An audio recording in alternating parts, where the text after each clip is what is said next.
Hello, and welcome to Biohacking with Brittany. I am so excited to be bringing you this episode. This is my episode about my second trimester experience as a new first-time mom to be who has not been pregnant before. I did this with first trimester, so I recorded an episode during that time of the experience and then also the biohacks. And so I'm doing that with every trimester. This is the second trimester experience. And then there will also be the second trimester biohacks. They are too long to basically put together. So that's why they're separated. And I would really encourage you to listen to both because every trimester is so different. And so my tips and tricks and recommendations for second trimester are so different than what I would recommend for first trimester in terms of how to be healthy, how to feel good mentally, physically, everything like that. So definitely listen to that. But I'm happy you're listening to this episode today. And it is a shorter episode probably than my first trimester experience because my experience was honestly pretty good. But there are definitely some hardships I went through and I definitely dive into those. Before we dive into any of that though, I want to read a DM I got. I actually just want to say I posted this photo on Instagram, this Instagram story, and it was my red raspberry leaf tea that I'm drinking. I'm currently in third trimester. I don't even know if I'm more than halfway through third trimester. Am I? Almost. And the amount of people who, first of all, viewed that Instagram story was wild. And then the amount of responses I got, which is so funny because sometimes you post the most random thing and you get like 50 people replying and it's like, what? Okay. And that's exactly what happened. So I also didn't realize I had so many women following me who are currently pregnant, which is wonderful, which is so, so good. So this woman responded, such a cute message. This is the DM of the week, which is like a new feature that I'm doing. And she writes, "Hi, Brittany. I just wanted to write to you to encourage you. I just had my first baby in September. I did red raspberry leaf tea, dates, the miles circuit, and tons of walking Pilates during pregnancy. My labor was 4 hours total. My daughter was born at 2 a.m. and we got to the hospital at 12 a.m. It was a wild ride and incredibly painful, but fast. Smiley face. You got this." That is so cute. I got that and I just had the biggest smile on my face. Like the fact that some stranger took a time out of her day to encourage me for my birth was just like the nicest thing ever. I don't really get a lot of feedback like that or a lot of messages like that. And so it was just so nice. And so that is the DM of today of this episode is that woman. Thank you so much for that encouragement. I needed that. I need to hear that.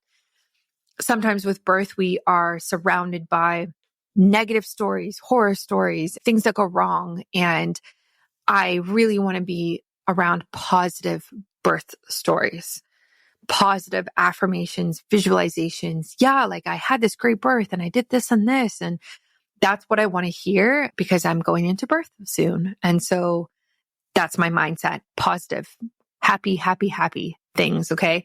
And so I just really appreciate you taking that time to do that.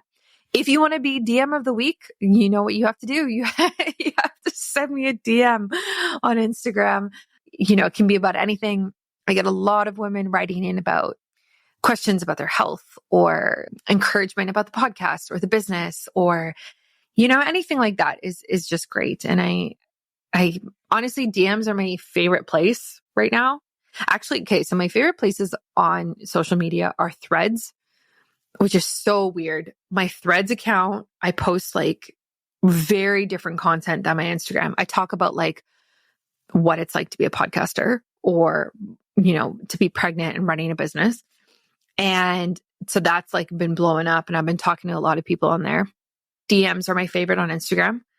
It is the most personal place that I have with my audience, hands down, not the comment section, not TikTok, not Facebook, not anywhere else. It's the Instagram DMs. And then actually that's probably it. I don't even know where I consume content right now. Maybe TikTok, I guess. Yeah, I don't know. And then I guess my stories, I do like posting personal stories because they do so well. It's so stupid. They do so well. And if anyone's listening who has a business account or cares about views or growing their Instagram account, how do I say this? The less amount of stories you post, the better they perform, which sounds counterintuitive, but it has been true. I used to post multiple stories every single day, and the views would be around like, I don't even know, let's think like maybe like 600, 800. And for example, I posted that story yesterday about the red raspberry leaf tea, almost got 5,000 views. And that was the first story I'd posted, and I didn't post anything else all day.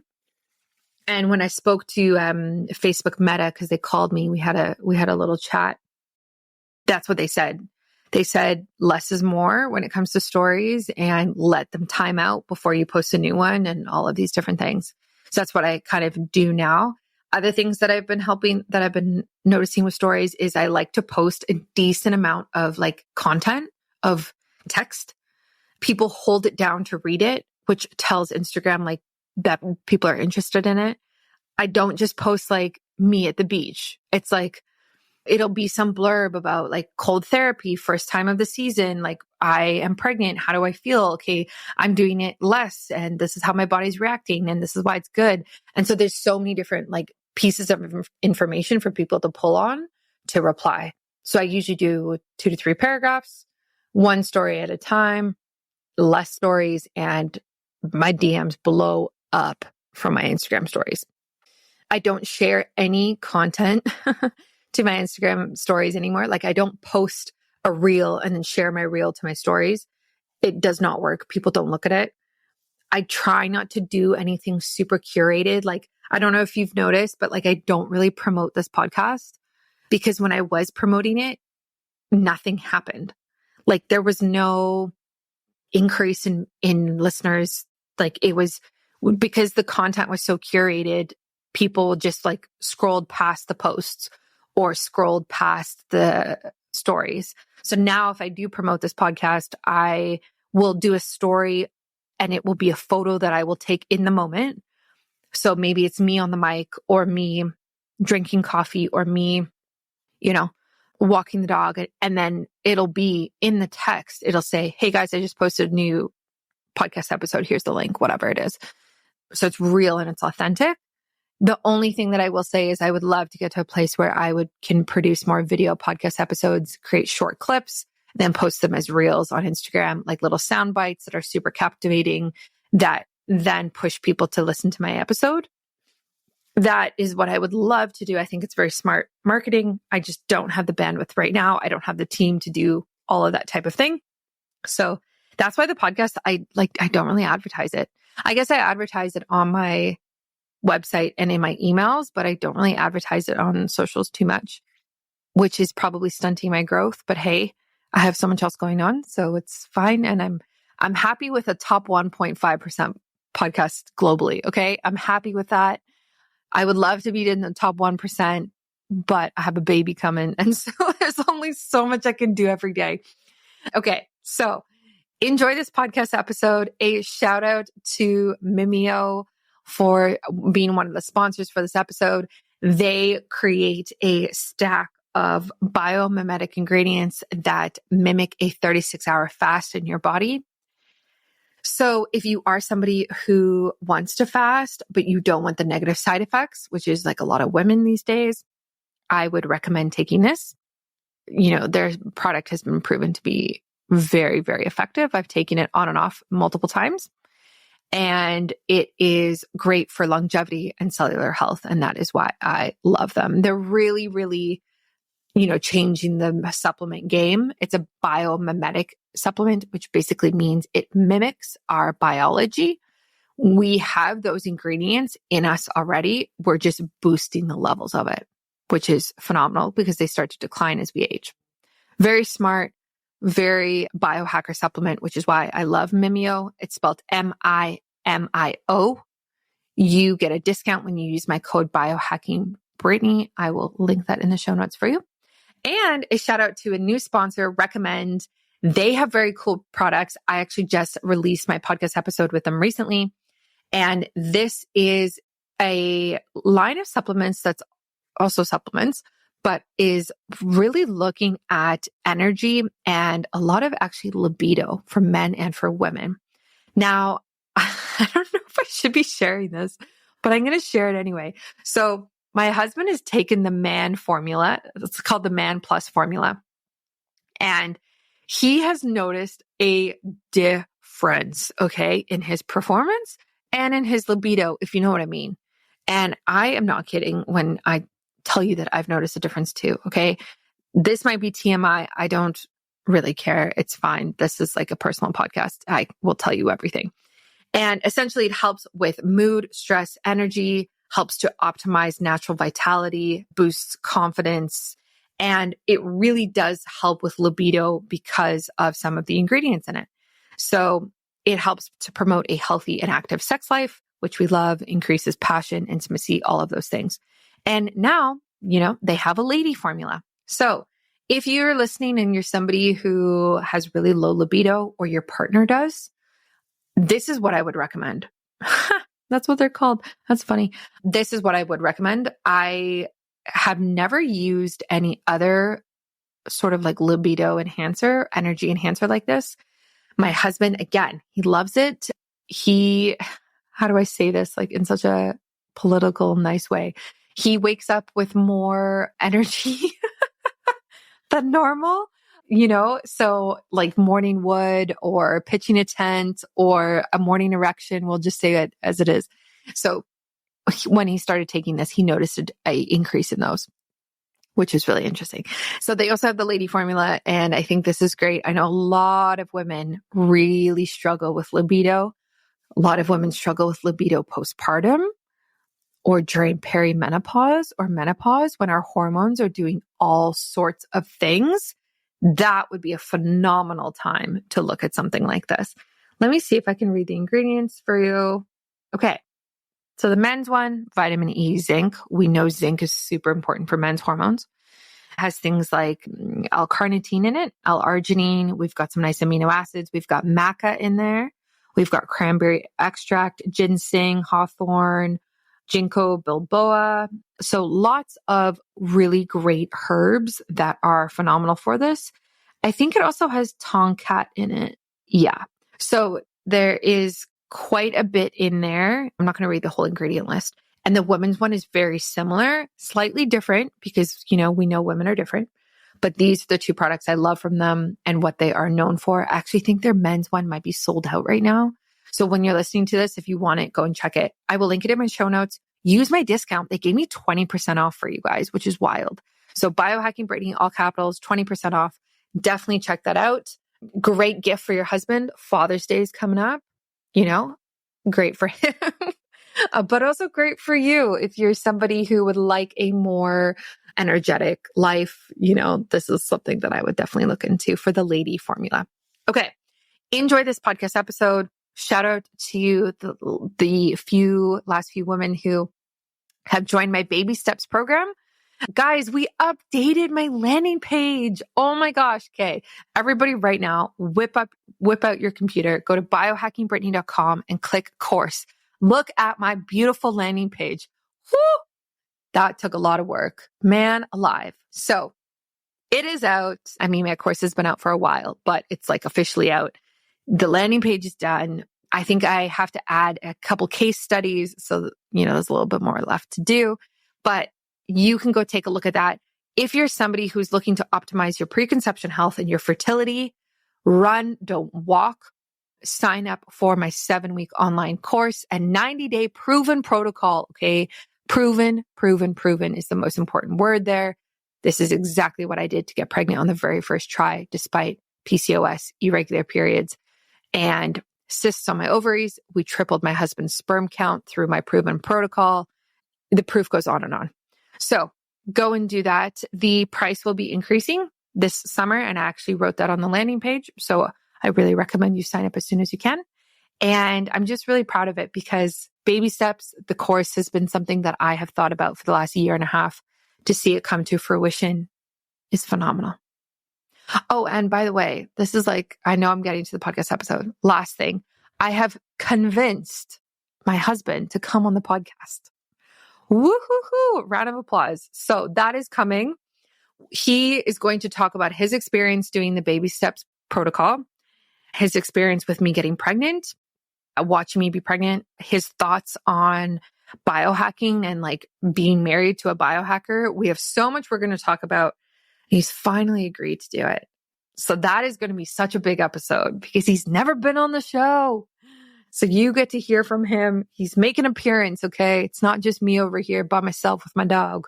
Enjoy this podcast episode. Give me your feedback. Send me a DM. I would love that. And I will catch you next week for another one.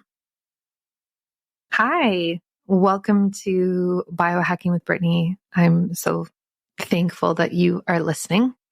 This is a solo episode that I'm recording at the very end of my second trimester, beginning of my third trimester in my first pregnancy.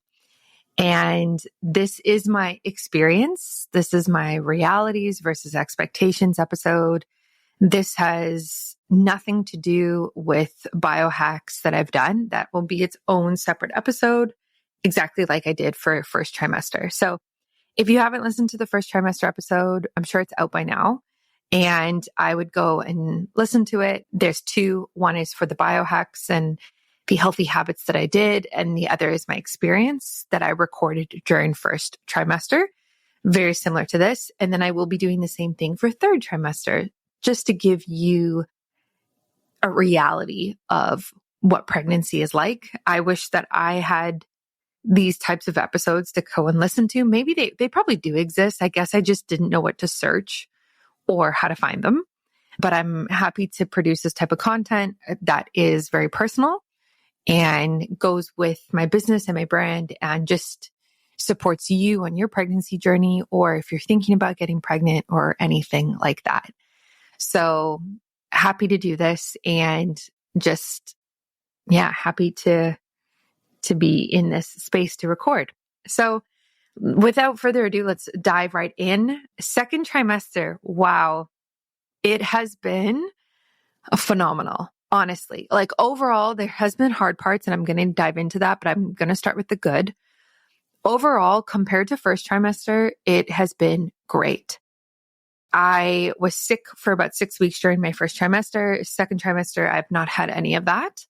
And it was exactly like what they say of second trimester comes and your nausea just goes away. That's exactly what happened. I think it was around week 14 or so, maybe week 15, that my nausea left. And so that was really great because when I was in the depths of that time of being sick all day, it wasn't morning sickness, it was like all day sickness. I was really concerned that I was going to be one of those pregnant women who was sick her entire pregnancy. And especially when you're pregnant for the first time, you have no idea if you are going to be that person. You hear stories of that and you know it's a possibility and you don't know if that's going to be you. So I was very terrified, during those times, those weeks, that this was going to last the entire 40 weeks. Thankfully, thank God, thank the universe, whoever, that was not the case. And my nausea subsided. This was a blessing and I was so, so grateful for it. Once the nausea went away, I think it was like early January or so, like early second trimester, I felt great. And I felt very much like myself. Aside for some hard things that, again, I'm going to get into, I felt like myself. So the fatigue completely gone. The energy was back, boosting. Like just felt so good and no nausea. So I was just so thankful for this. I went back to exercising every single day, eating really healthy food. I stopped eating as much processed food for sure, like drastically stopped, and was basically able to kind of like live how I was pre-pregnancy, which was really, really nice. It's like second trimester, and a lot of women have this experience, is like this time where it's like a relief. It's like a sigh. It's like you're exhaling. You get this like glorious 3 months of you have the energy, you're sleeping well for most women, and you're feeling great. And that's exactly how I felt. And it was like, just from a health standpoint and from a nutritionist standpoint, I also felt a big sense of relief because I was able to be as healthy as I wanted to again. And it made me feel better about how sick I was during first trimester, and made me feel like it was okay. It wasn't okay, but like it was okay that those 6 weeks or however long it was, I wasn't making the healthiest decisions. But before I was pregnant, I was healthy. And now second trimester, I was healthy again. I am so excited to talk to you about a new range of products that I love from Recommend. Are you ready to revitalize your life, enhance your well-being, and unlock the full potential of your body and mind? Let's dive into their premium supplements, Man Plus Formula, Lady Plus Formula, and Clear Focus. First up, we have Man Plus Formula. Oh my gosh, I got my husband on this, and you should see these results. Designed for men who aspire beyond mediocrity, Man Plus Formula isn't just a supplement, it's a beacon of vitality. You can unleash your inner drive, optimize your natural energy, and boost your confidence with ingredients aimed at enhancing libido and stamina. What's really interesting about this supplement is my husband went on it and seriously noticed an increase in his libido. So much so that in the morning he was waking up happier, if you know what I mean, and just had more stamina and energy throughout the day. So he actually really, really loves this formula. It's got a bunch of vitamins, minerals, and herbs in it designed to really support men's libido, stamina, and drive. The Lady Plus formula is very, very simple. It can help enhance your sexual wellness, support hormonal balance, and revitalize your passion. I think this is super important for any women who are in that postpartum period or menopause or perimenopause, or any period if they're just feeling a little lower, not having as much libido or anything in that space. Filled with natural ingredients, and it's really crafted to enhance sensation and pleasure and just promoting a more satisfying experience in general. Last but not least, we cannot forget about getting that mental edge, and you can use their supplement called Clear Focus. It is a cognitive health supplement, and it is really great for mental clarity, and it features their premium ashwagandha extract, helps with the stress, enhance alertness, and supports your brain vitality without any fillers or artificial additives, which we love. So you can use my discount code biohackingbrittany for 20% off all of these products. I really recommend it. Check out the show notes or on my website. It is linked there. Use my discount code today. Don't wait, transform your health today and really enjoy supporting your energy, vitality, stamina, libido, and mental clarity through Recommend's premium products. So there was this sense of like, how do I even put it? Let me read it, what I wrote in my notes for it. Yeah, just basically making up for first trimester, I guess is what I meant. And that is exactly how I felt. I was like, okay, I'm bouncing back essentially. And yeah. And so if you are coming up to second trimester or you are in second trimester, again, listen to my biohacks episode that comes out about this. But one of my biggest tips for you is like, take advantage of this energy. Take advantage of the desire to exercise, move the body. You wake up, you feel great. Like you can handle a more intense workout. Honestly, take advantage of it because it's not going to last. You don't know if it's going to last into third trimester or postpartum. Probably not, probably going to decline. And it can also just help really with balancing things out depending on how your first trimester was. So definitely take advantage of it if you are experiencing that. And that's exactly what I did. So I continued a lot of the things that I was doing first trimester in terms of like prenatals. First trimester, I really struggled swallowing any type of pill or supplement. So what I did was I actually took the kneaded powdered version of their prenatal, and I'll link that in the show notes. I have a discount code with them. I think it's biohacking Brittany in all capitals. In my opinion, kneaded is the best, probably one of the top few prenatals that I would recommend that I think is the best on the market.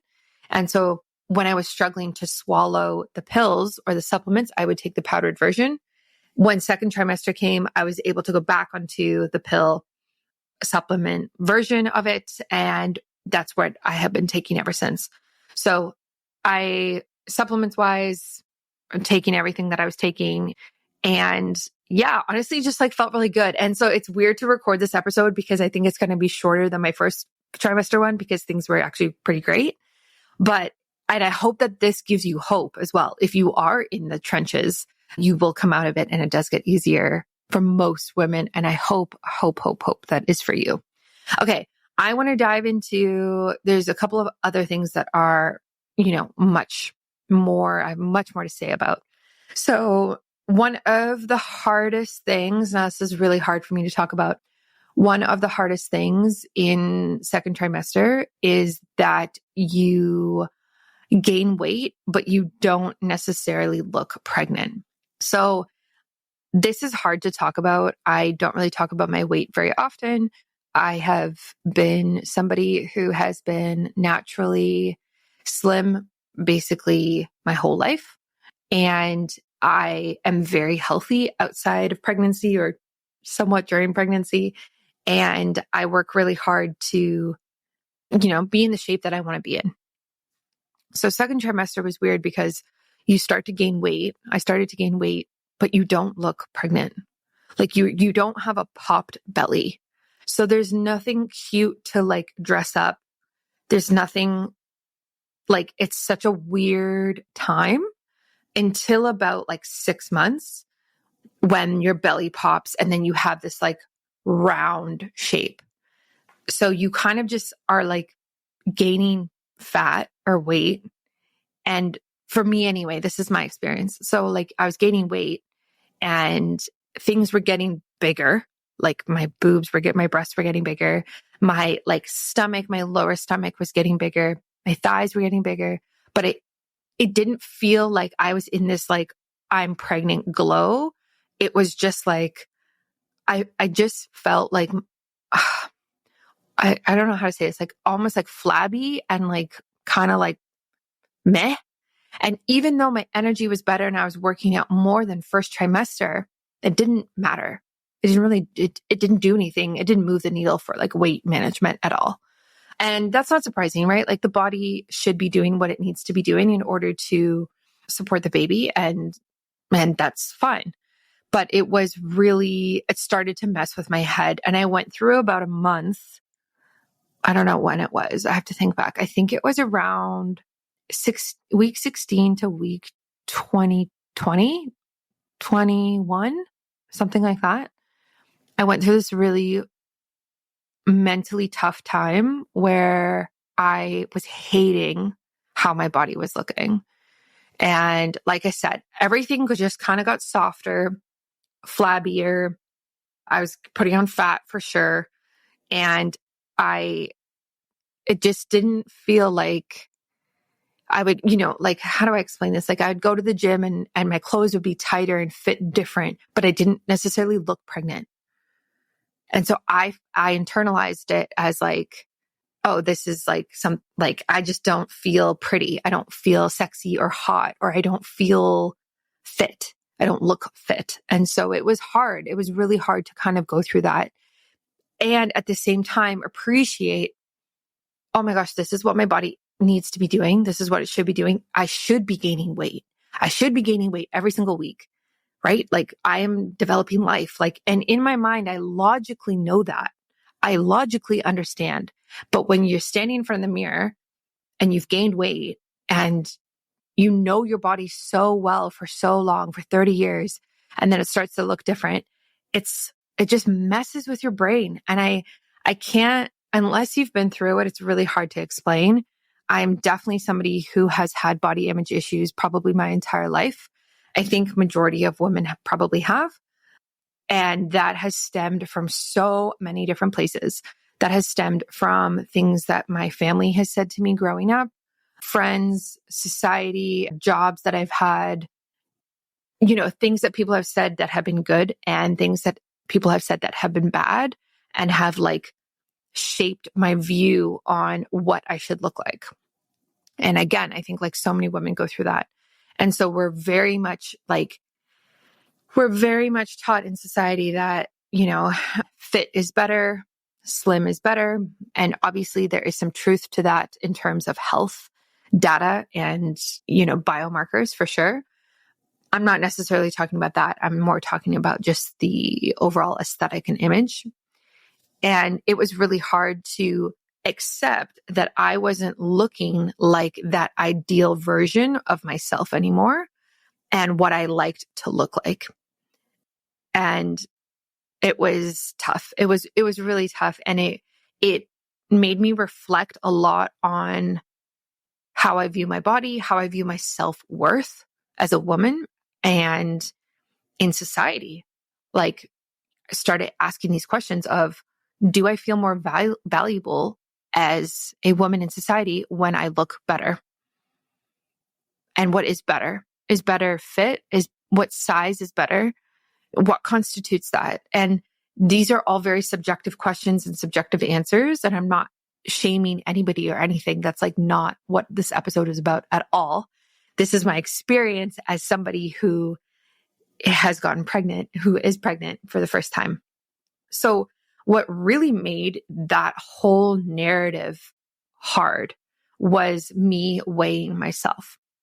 So this started in first trimester. I don't remember if I talked about it on that episode or not, but I gained weight really quickly in first trimester and it screwed with my brain.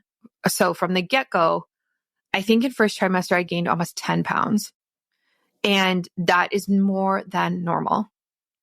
Okay. So normal first trimester is like 4 to 5 pounds, 4 to 6 pounds, according to, all of these different associations who I don't even know if I agree with what they're saying. So, you read online and you put in like week 7, I've gained 5 pounds, or like, this is how much I started before I was pregnant. Now I'm weighing this. Is this normal? And there's so many articles on it. And you go down this rabbit hole of like, what does this mean? And what should I do? And like, am I gaining too much weight? And then what was really hard, obviously, during first trimester was I felt so sick. So like there wasn't any motivation or ability to really do much until that sickness left. And then so second trimester, I was doing a lot of like eating healthy, exercising every single day, taking the dog every day for a walk, like trying to do these things, but I was still gaining weight. And that was really difficult, really difficult. It was really hard for me to accept that I was somebody who was so healthy before pregnancy, and yet my weight gain was way more than what was recommended. And even though my BMI, if you believe in BMI, my BMI has been, for the last few years, has been like the lower range of normal. So sometimes when women are have a low BMI and they gain more weight, that's like what we kind of expect and kind of what you want. But for me, I'm like in the normal range. I'm just at the low end of the normal range. So it was hard to do that. And then I would weigh myself and then I would feel like crap. And then I would go to my midwife appointments and they'd be like, how much do you weigh? Can we weigh you? And then I'm just being weighed in front of my husband and my midwife. And like, it's so triggering, even though those are people that I'm like, my husband, I'm 100% comfortable with, but the midwife, like I'm supposed to trust and feel okay with. And so it really was these triggering moments again and again of feeling like, wow, what can I do here? What's wrong with me? Why is this happening? Why have I gained more weight than normal? And it's hard also with second trimester because you're coming up to like the 50% mark of where you're at. Like, so say you come up to like week 20, week 21. It's really hard at that time because you're like, oh, I have another 20 weeks to go. So when you've gained more weight than you should have, and then you think about your timeline, you're like, holy crap. Personally, I found that I did not see the light at the end of the tunnel in second trimester at all. It wasn't like, oh, the baby's coming soon. It's fine. Postpartum, we'll work on this. Like there wasn't any of that dialogue. It was like, holy smokes, I have another 4 to 5 months. Like I'm going to be massive. Like I'm probably going to gain 60 pounds. I don't know, whatever whatever number it is. So it got to a point where like the numbers were toxic and my thoughts were toxic around it. And it was really, really hard. I was wearing clothes that were like super baggy, which was ridiculous looking back, but I was. Again, I didn't have a bump. I didn't have anything cute to show off, and I just felt flabby. And if you were to see me walk down the street, you probably wouldn't think that looking at me. But you know, when you have body image issues, the way that you see yourself is not how other people see you. When you look in the mirror, you see like problematic areas, you see issues, you see things that are wrong. And that like really came out in this like 1 month that I had. So it was really difficult. I felt, I don't even know. And then I was weighing myself and so I don't know. I got to a point where I stopped weighing myself. Essentially, I put the scale away. I think I was weighing myself once a week, maybe. It wasn't every day, but then I put the scale away and I just said like, this is more harmful than helpful. I don't need to know. And so when I would go to my midwife appointment, I would just say, I think I've gained around like 20 pounds, whatever it was, whenever the appointment was. And so it was hard. And then on top of that, I use different apps like pregnancy mama apps. So to help me answer my questions or like have a community. So like one of the ones that I recommend that I really like is called What to Expect. And so there's lots of forums on there, and that's how I track my pregnancy week by week and like what fruit am I this week and like what size is the baby and all these things. And so it's interesting in there because I got added to the July 2024 Mama Due Date group. And there's like forums in there and there's posts in there of women who are like, I've only gained 5 pounds by week 20. Is that okay? And then I read that and I've gained like however many pounds, 20 pounds, 18 pounds. And I'm like, holy smokes, like I can't read this. This makes me feel like shit about myself. And it was really hard. And I just did not feel pretty at all, even though it's so weird because second trimester, you have all of this energy and you mentally feel good. And I like crushed it in my business. I did so much work during second trimester, like these last few months. Like I did so much. We bought a house, we're moving, like all of these things. But, psychologically, emotionally, spiritually, like I just felt very out of touch with my body, and it was really hard. And so if you're going through that yourself, what I will say is a couple of things that helped me was watch the dialogue. So watch the things that you're Googling, the posts that you're reading, the forums that you're reading. If you're reading things about weight, I would stop. It's not helpful. It's really not helpful. I would stop weighing yourself. I did completely. I just couldn't take it anymore.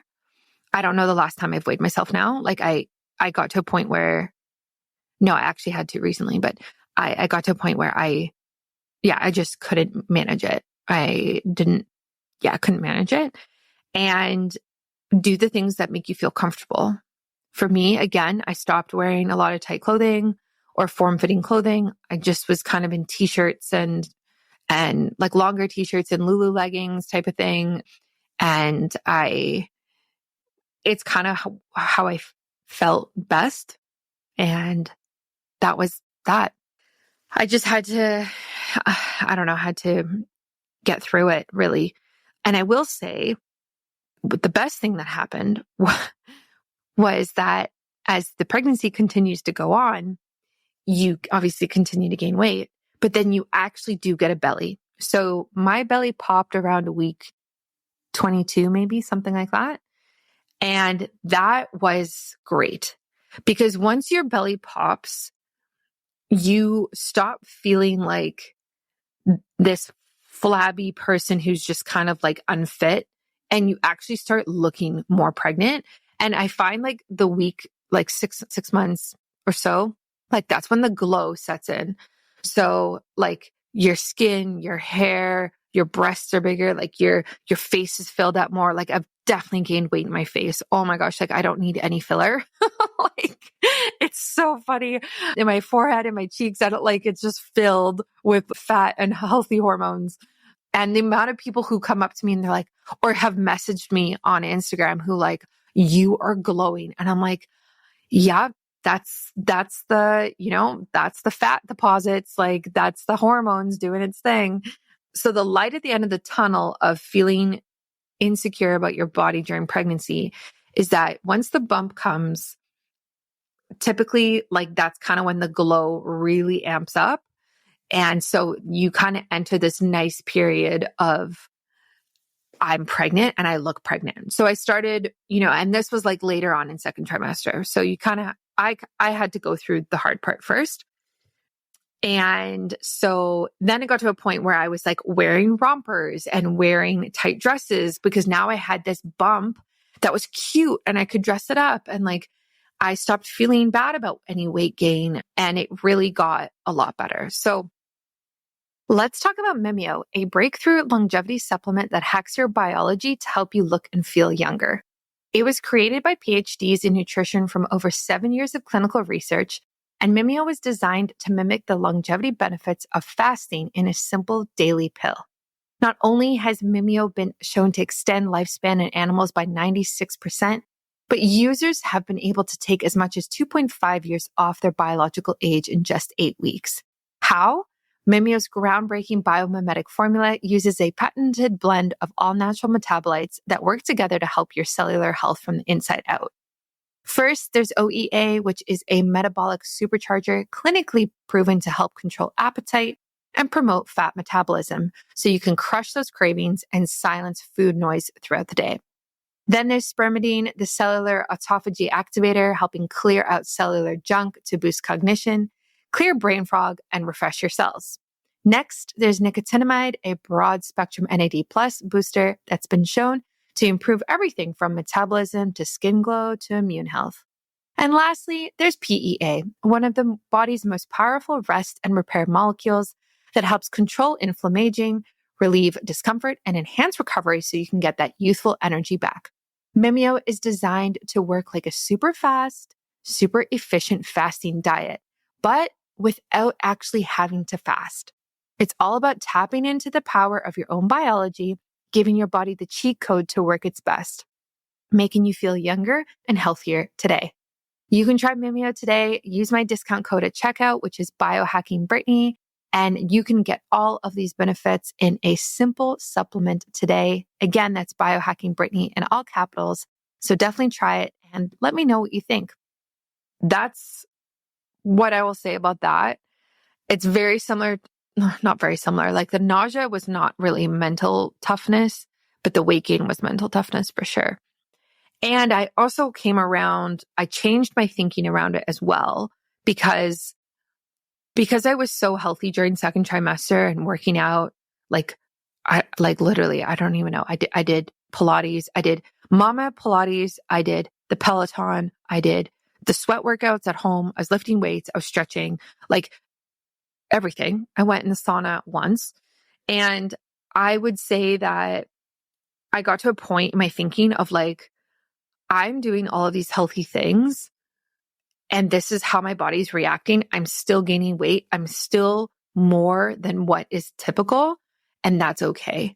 This is what my body needs to do for my baby. This is what my body needs to do to prepare me to be able to produce enough breast milk and support my delivery and my birth and my child. And so because my actions were so healthy and I was proud of how I was treating myself, I was okay with gaining more weight, especially once the bump came. But it took me a long time to get to that mental state, and I went through a hard time.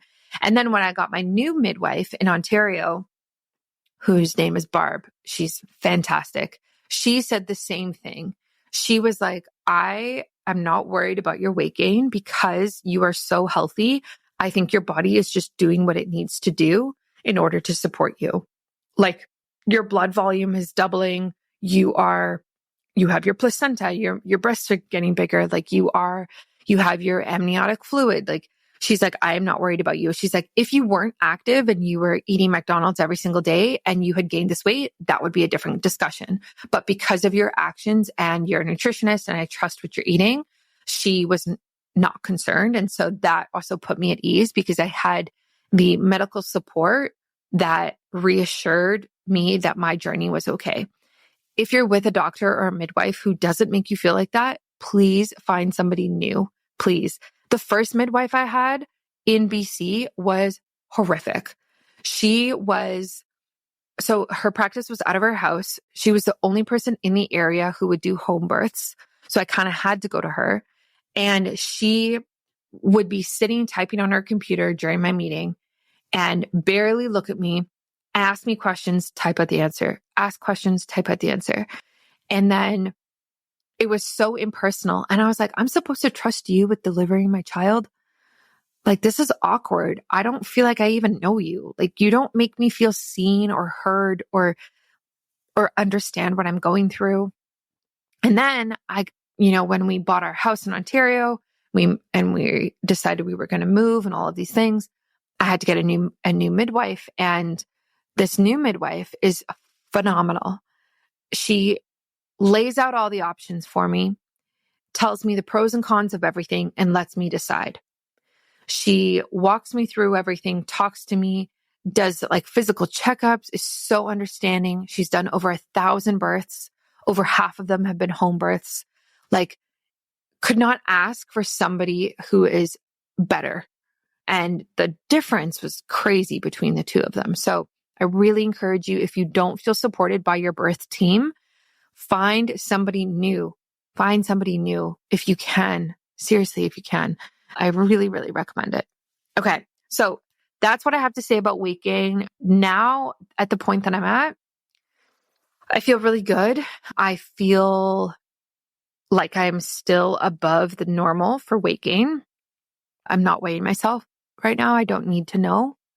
And I am proud of my body. Sometimes it's still hard, especially as more and more clothes start to not fit anymore.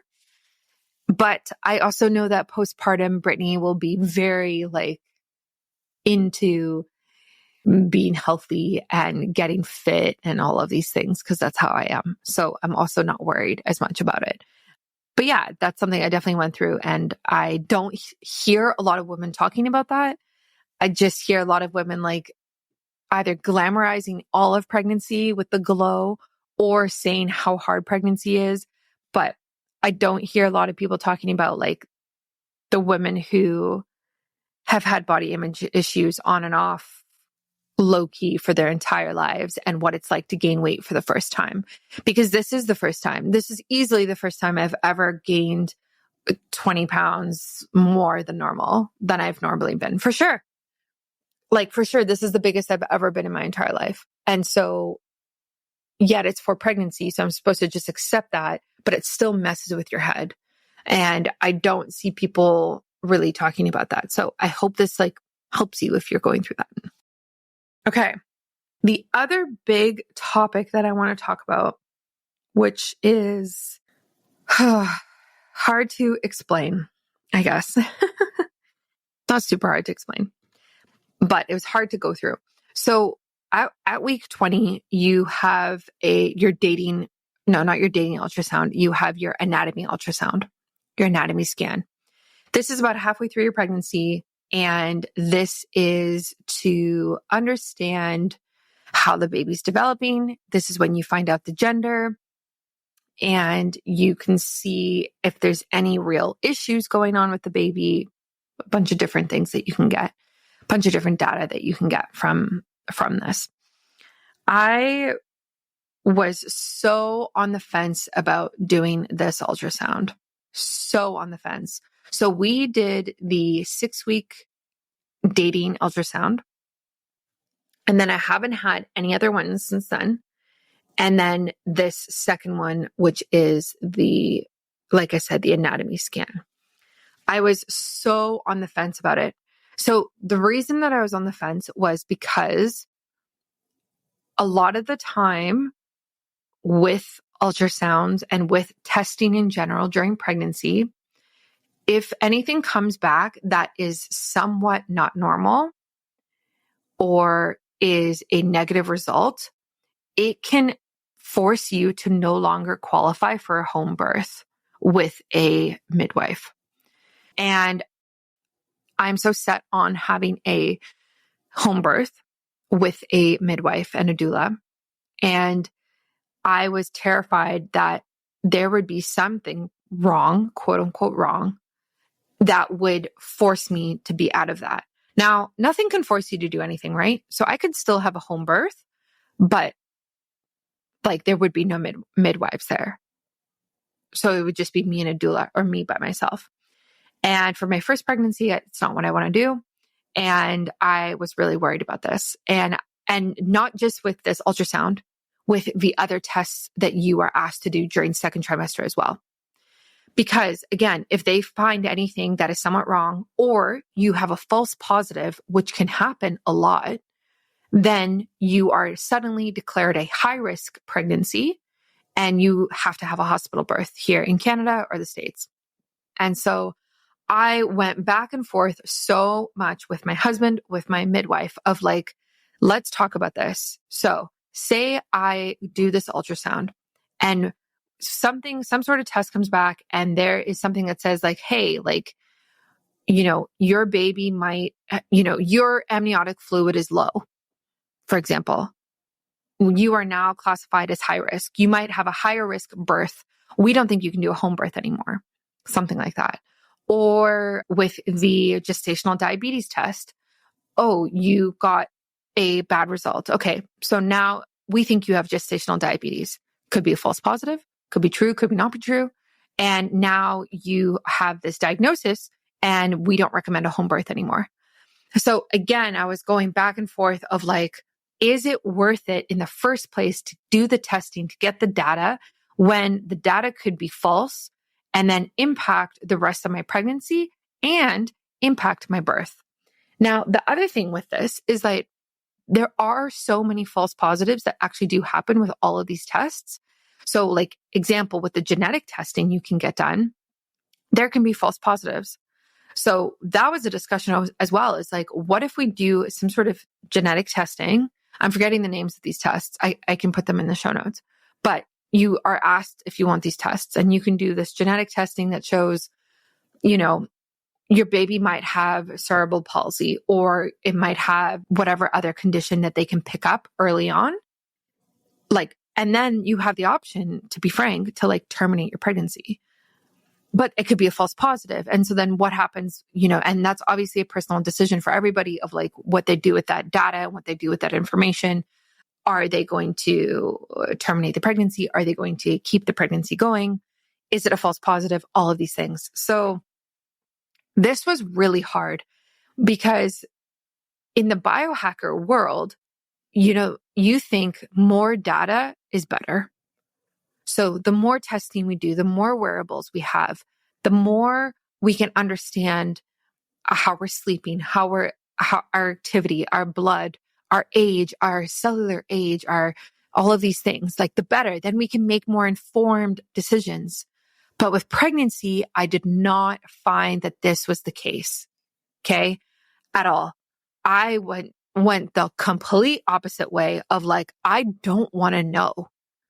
Because if I know, then I don't want to be forced to make a decision I don't want to make. Also, I don't want to be forced into a hospital birth. And I don't want the fear and stress for the rest of my pregnancy based off of this result. So, for example, say if I got gestational diabetes, I had that test, that's what it said, then the rest of my pregnancy, I would be so worried about it and so concerned about it and like worried about how it's going to affect my baby. Do they have a higher risk of diabetes now? Like, and their blood sugar and their insulin, like, and on, it would create so much stress. And then stress is stressful for the baby. So it's like, is it really that important to get tested and know these things?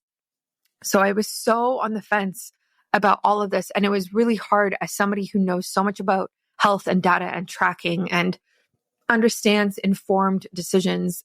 I just didn't see a clear answer. And I spoke to my midwife about it. And she was like, with the 20-week ultrasound, she was like, this is what could happen. Yes, something could come back that could say, we think there might be an issue. We think there might be a problem. Your baby's head is different, or the brain is showing this, or whatever it might be. But she said, if you go and you get a good result, you have all green flags for your home birth, which can then make you feel 100% sure in yourself and in your baby that your home birth is going to be successful and healthy, and your birth is going to be healthy in general. So when she kind of laid it out like that, I was like, oh my gosh. And my husband was really pushing for the 20-week ultrasound because he wanted to know the gender. I personally didn't care about knowing the gender. I could have waited, I could have waited and not cared, but he really wanted to know. So all in all, what I decided was, I want the green flags for a home birth. Okay, I'm going to do it. So I did the 20-week ultrasound, but I did not do the gestational diabetes test, and I did not do any genetic screening, and I did not do, there's a couple other ones I didn't do. I think, what else? There was one other test I didn't do. I'd have to look it up, but I didn't do anything else essentially. So I just did that ultrasound, and I didn't want to do anything else. And my midwife didn't force me. I was like, this is how I feel about this gestational diabetes test. I don't think it's something that I can benefit from. I think it's going to cause more stress and worry. I don't want to sit and drink this glucose drink and be forced to test myself 3 hours later. There can be false positives, all of these things. So she supported my decision, and I didn't do it. And I want you to, if you are pregnant, I want to really encourage you that you don't have to do anything. All of these tests, all of this monitoring is optional. So really make the informed decision and make the best decision for you. If it's feeling like they're forcing you to do it, again, you need to get a different provider and take it upon yourself to educate yourself on these tests so that you understand your rights and what you can say yes and what you can say no to. So looking back, I am happy on my decision, and I am happy because we found out we are having a boy, which is funny because I thought I was a girl. So I will probably post a little gender reveal video at one point that we did with my dog, Moose. It was really funny. And so that is kind of, it was all green flags. The baby was really healthy, and the placenta as well is really healthy. It is let me get this right. Posterior placenta? Anterior? It's whatever the one is where it's on the side of my stomach. So for a while, it was harder for me to feel the baby move. It is high enough away from my cervix, so there's no issues about it blocking the cervix come birth, which is great. And so it was worth it in my mind. But am I only saying that because I got all green flags? Probably. So take it with a grain of salt. Again, I didn't do any other testing. I don't plan on doing any other ultrasounds. I don't plan on doing any other testing at all because I don't want the stress of it. I don't want to be over-informed. I really believe that the body knows what it's doing, and I trust my body, right? I trust my body during pregnancy to be able to develop this baby and be able to give birth to this baby. I trust my body. I trust it knows better than what I know in my mind or what some doctor knows. The one thing the one thing I did get tested was my iron levels. And that is because, when did I get it tested? At the beginning of second trimester, we did a blood work panel, and I was okay with that because there was nothing that could come back from that would be super red flag. This is risky. And one of the things that came back was my iron was a little low. So I started supplementing with iron, and that made me feel very energetic and much better as well. So I take the needed iron. Again, I'll link it in the show notes. Great one. No constipation from it whatsoever. No issues. I take 2 a day, and then I will be upping it to 3 a day for third trimester, because third trimester, the baby takes even more iron from your body than during second trimester. So it's really important.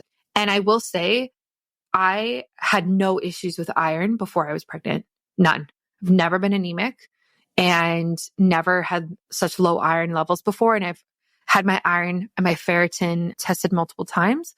So it was very shocking that I had low levels.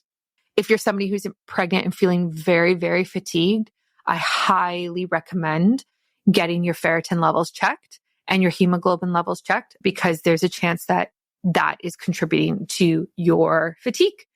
And I wish that I had known that a bit more in first trimester, because I would have started, I would have started taking iron right away once I found out I was pregnant, and I didn't. And it probably would have helped with how tired I felt. Anyway, so that is where I'm at. Second trimester, all in all, has been good, minus the mental struggle of weight gain, minus the debating on how much data I wanted to know, what I was going to do with it, the biohacker in me versus like the naturalist in me, which side do we go here? And I think I made the right decisions for everything. And I'm happy to be in a better place now than I was mentally as well. That's basically all I have to say. Second trimester was a blessing. Like, thank goodness I felt so much better. I hope if you are listening to this, I hope you feel better during second trimester than first. It's the energy is like unparalleled to anything. Enjoy it. And again, take advantage of it as much as you can. Stay tuned. I will produce my second trimester biohacks episode. And I'm going to talk a lot in that about like the things that I recommend. So things like pelvic Pilates, pelvic physiotherapy, EMF clothing. That's really important. PRP facials that you can do using the pelvic wand, which is very interesting. Swimming, exercise, hydration, all of those things. And just like my tips and tricks that I recommend. It would have just been too long to do in one episode. So this episode was like solely based on my experience. If you're not following me on Instagram, please do so. Biohacking Brittany. TikTok is biohacking. Please love and subscribe and listen to this podcast. It means a lot to me. And if you have any questions about your pregnancy, my DMs are open always. The amount of women in my DMs lately is wild. So send me a message. It's me. I don't have like an assistant. It would be nice, but I don't. And so I will get back to you about your questions. And yeah, thank you so much for listening. And I will catch you soon for my second trimester biohacks episode. Thanks for listening to another episode of Biohacking with Brittany.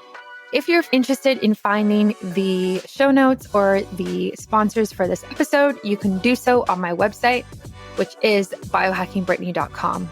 Remember to follow me on Instagram, where I'm most active. My handle is @biohackingbrittany. And if you're interested in working together and you want to email me directly, you can do that. My email is info@biohackingbrittany.com. And I look forward to hearing from you and having you tune in next week.